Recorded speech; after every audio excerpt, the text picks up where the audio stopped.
Hey there, everybody. Good morning, good afternoon, good evening. I'm not sure what time it is in your world today. And I'm not sure what time it is in my world today. Sometime in the morning. I know it's sometime in the morning because I just watched the sunrise. Kind of, sort of. But we'll get into that a little bit later. Thank you for joining this YouTube channel. My name is Chris, and this channel is called Daily Reflections with Chris. And here I share a little bit of my experience, strength, and hope. And as a guide, as kind of like something just to keep me in check, just a little bit. It's this book, Daily Reflections, that I read off of. And that's where I get a topic to share with you on, right? To kind of keep me focused on something positive, something hopefully with some solution in it. So let's continue. Today is February the 4th, and the title of today's entry is called When Faith is Missing. Sometimes AA comes harder to those who have lost or rejected faith than to those who never had any faith at all. For they think they have tried faith and found it wanting. They have tried the way of faith and the way of no faith. 12 Step, 12 Traditions, page 28. I was so sure God had failed me that I became ultimately defiant, though I knew better, and plunged into a final drinking binge. My faith turned bitter, and that was no coincidence. Those who once had great faith hit bottom harder. It took time to rekindle my faith. Though I came to AA, I was grateful intellectually to have survived such a great fall, but my heart felt callous. Still, I stuck with the AA program. The alternatives were too bleak. I kept coming back, and gradually my faith was resurrected. How apropos. Sometimes I say how apropos because when I read, so early in recovery, I read this book for, I would say probably about 2 years, every day for 2 years, every day, and I would focus or I would reflect on what the topic was. And I do believe this book has life in it because every time I read it, I get something different because I'm going through something different, right? So today, I happen to be one of my motivations to get on today was that I've been having a little bit of I've been reliving the past of yesterday, what they said, what they did, what they didn't do, what they didn't say. And I was a little grumpy this morning when I woke up and I said, Chris, come on, you gotta let that go, man. It ain't the first time you do something that's a little thankless. I showed up for this. So I was getting a little pissed off because things weren't going my way. And I thought, man, Chris, you can't do that. Can you please try whatever you can to do it different? And if you can't do nothing, then don't do nothing. But don't be ratchet, right? I kept telling myself, don't be ratchet, Chris. And I said, what can I do to help me get out of this, right? So I started humming some songs. I said, oh, that feels all right. That feels kind of good. I'm looking at the ocean right now. I was like, ooh, I love that. Just focusing on the waves. I got present. I did a little 2-minute meditation in the shower. And then I finally picked up my phone and started playing some music. And then I got this kind of idea, it would really be good to read the Daily Reflections today, Chris. Even if it's just read it long enough to get you out of those tapes that you're playing, to stop the tapes, to get you out of those, that mode of thinking that's only causing you despair. That's only keeping you wanting, right? Like it says here. And when I first read this in the 12 and 12, that the God thing or the God idea was easier for those who have never ever experienced God. It was easier for them to grab onto it than it was for somebody who had experienced God and then became defiant towards God. And that's me. That's me sometimes when I'm feeling like I was feeling today. Right? I have experienced God so many times in my life, 1,000,000 times. And still here I am holding a grudge because of what somebody said last night. to me. And I'm here thinking, okay, can I back out of this? Am I too deep, Lord? Can you back me out of this? Can we start new from right now? Can we just get over this? Can we just move on? Right? It's not the first time I hear. I signed up for this. I was built for this. Like, I don't know why God gave me the gift of translation, but here it is. I have it, and I can do it well, and others can't. I mean, I don't really know why other people don't do it, but I know that I have a gift, and a gift that for some parts of the world it's kind of hard to find. So can't say I'm popular, but I'm kind of like just a little popular, not in the best way. I mean, they're not saying, oh, he's so cute and so cool and so awesome and so whoa. No, they're like, hey, he can translate, let's bring him. He can translate, let's bring him. He can translate, let's bring him. So I have this gift or this talent. I don't know. Maybe it's a gift, maybe it's a talent. I'm still working on that. But whatever it is, it's something that I can do that benefits the people around me, and they kind of invite me to things like this. I'm actually at a small little convention in Corpus Christi to do this, and I want to be mad about it. And I'm thinking, Chris, you have this gift. I think about my pastor, the gift that she has. I think about those people that are doing really well, the gifts that they do, the roofers that are doing good. My friend, he's a roofer. He has a gift, and he loves that, and he does it well, and he enjoys it. And he enjoys it no matter what people say. But does he like me get into maybe little hard times, little bit discouragement? Yeah, I think we can only take so much abuse, right? We can only take so much until we finally feel like that's enough. That's enough, Chris. That same thing was with me with alcohol. Like, I couldn't really give myself 100%. I had been here for years with living on 80, man, living on 80%. Living a good life on 80%. But it wasn't until I finally gave myself 100%. And sometimes it looked like 80%. Sometimes it looks like 60. I'm sure yesterday it looked like 50%. Because I was acting like a 50%. I don't know. But today, in reading this and sharing with you, that's my kind of attempt or my way to do this 100%. Not just to receive the message, but to learn about the message, study the message, apply the message, and then share it with somebody else. Somebody like you, whoever's listening, right? So,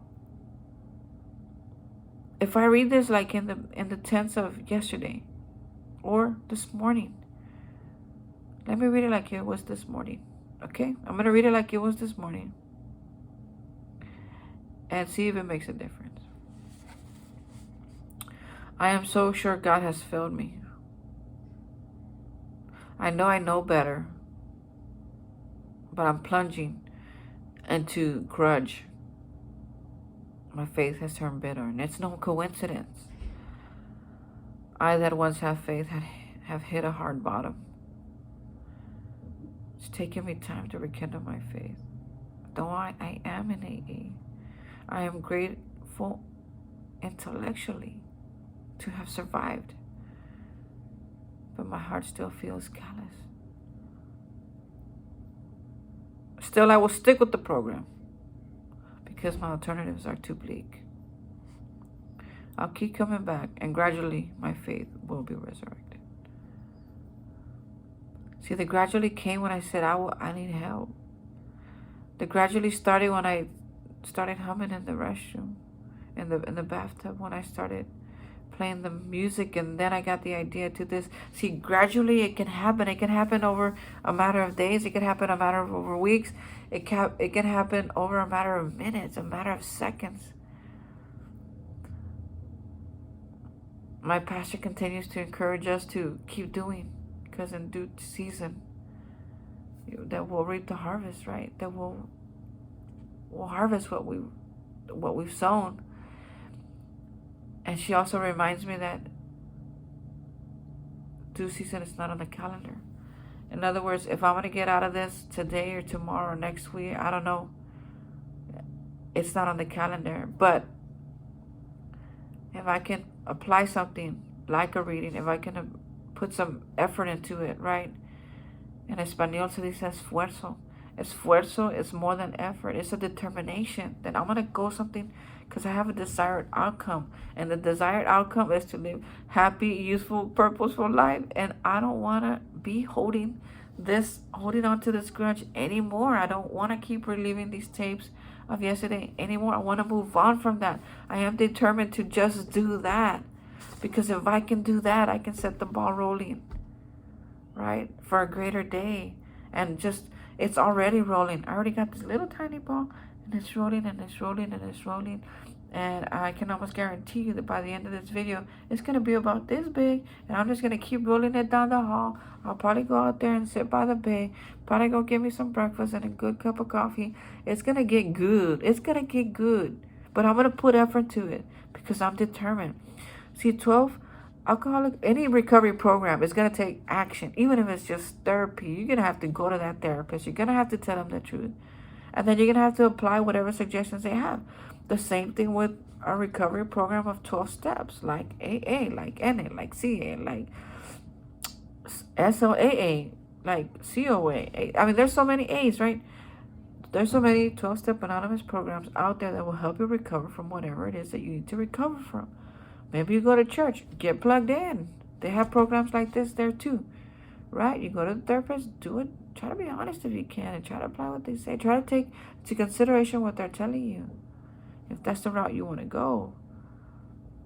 Why is this the route I go? Because to me, this has a little bit of everything. It's experience, strength, and hope. This book tells me where they've been, what happened, and where they're at now. This book, this and all the other books that come with the program help me get through a lot of things that I haven't been able to get through before, especially without drinking. Some stuff is harder than other. You know, I've heard this in rooms before, and I say, yeah, that's true. Yeah, that's true. Yeah, that's true. You know, I'm sitting in a room and I'm hearing a speaker, and I'm like, yeah, I totally relate. Yeah. But man, when you're in it, golly, you can relate so much more. Like, I'm in it right now. And what I hear in these speaker meetings is they say, man, parents could die. Lovers could leave. We could lose jobs. And we could still not have the desire to drink. But as soon as we burn the cheese, as soon as we bust the button, as soon as we lose a shoe, we're drunk. It's the little things, folks. It's the little things that'll get us drunk. Why? Why, in my opinion, why? Because also they talked about this crack. And this crack could be the crack to alcoholism, or it could be a crack to freedom. Because I've had it explained to me two different ways. This little thing, this little issue, this little problem, this little line that they told me yesterday fits in that crack, and it wedges it just enough to open the door to these thoughts that, you know what, I don't need to be here. They don't pay me. They haven't bought me not one freaking meal. I'm not going to be here. I'm out. Let them figure that shit out by themselves. And guess what?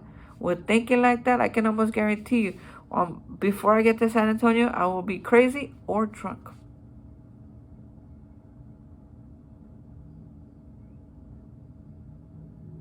And that same little crack, I can get just a little bit of faith. Call it the mustard seed. Call it you humming in your bathtub. Call it whatever. Just let it slide in there and wedge the vision.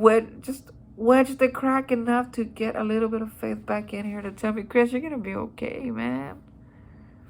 You don't know what that girl was going. And you know what? Sorry, that fell down. I guess I was getting too aggressive here.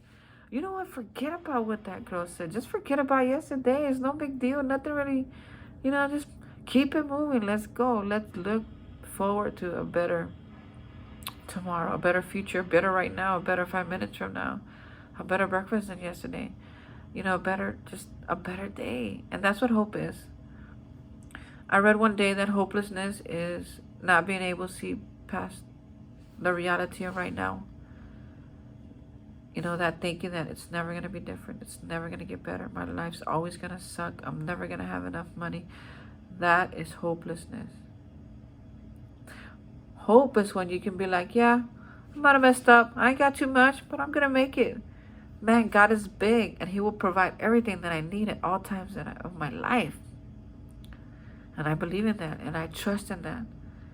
Why? Because man, okay, so I haven't had breakfast, but I'm not, I'm not starving. Hell, it could probably benefit me to lose a few pounds. Right? I'm kind of chunky. I got a lot stored away right now. So, I guess outlook. The biggest thing that Alcoholics Anonymous has done for me is change my outlook on life. That if I get into a little pile of mud, I can get out of it before it becomes a sinkhole. You know, there is something that I look forward to. And that's a power. It's a solution. It's hope that whatever's disturbing me in here, I could work through it. I could work through it today. I don't have to hang out with it. I don't have to carry it with me all day. I don't have to be ratchet to other people, you know. My pastor says I don't have to bleed on people that didn't cut me. Because I can do that, right? What does that mean? That means that, hey, I'm pissed off right now, so everybody just get out of my way. And those who don't listen, guess what? They get cut. They get my attitude. They get my bad juju. They get my bad vibes. They get a part of Chris that not a lot of people get. And you know what? Some people, they're patient. They love me enough to hang out with me regardless, knowing that I'm probably in a bad mood. Because they understand me. They love me and they take care of me. But I don't want to get used to that. I don't want to consistently live like that. I don't want to, I don't want to cut the person or talk down to somebody who has nothing to do with this. And I could ruin relationships like that. I don't want to do that no more. When I got here, I didn't have nothing to lose. But today I have a lot to lose. I have a really good life. Who cares if they don't say thank you? And I'm going to go down there and I want to do the best freaking job that I could possibly can. Whatever that looks like. Not because I'm on this video telling you that I am. Not because it's what I think other people don't want. Because inside me, I've decided that I want to be the best version of me I could possibly be. And if I want to do that, that has to be regardless of what other people say, do, or think of me. And honestly, that's not even none of my business. But do they try to persuade me to think like they do? Hell yeah. Do they try to persuade me to think that I'm not good enough because they tell me enough? Yeah. But guess what? Today I have something that's called power and choice. And I get to say like, hey, you're not going to talk to me like that. And if they continue to talk to me like that, I'll just walk away. Because I don't need that. I'm not going to put up with that. I'm just not. Right? But does it get me down and get me into just like a wanting state of mind? Yeah, it does. I'm human. I'm still working through stuff, and I'm still getting by. But I'm really grateful for this program that, when I got here, they told me, Chris, you never have to drink again if you don't want to. And I'm so grateful for that I never have to drink again if I don't want to. And really, there's nothing I can do about a job I applied for right now. There's nothing I can do about, about a lot of things right now. Why? Because I'm here to do something that has nothing to do with that. And I love that. I love that. This is my little escape from the world that I love so much. I go from one world that I love to another world that I love. Man, how cool is that? My God. Folks, I hope you have a beautiful, wonderful day. If it's sunny in your hood, in your neighborhood, may you enjoy that. If you can see the ocean, may you go to it and hang out and breathe and tell yourself beautiful things because you are a beautiful person. And don't let nothing. And if it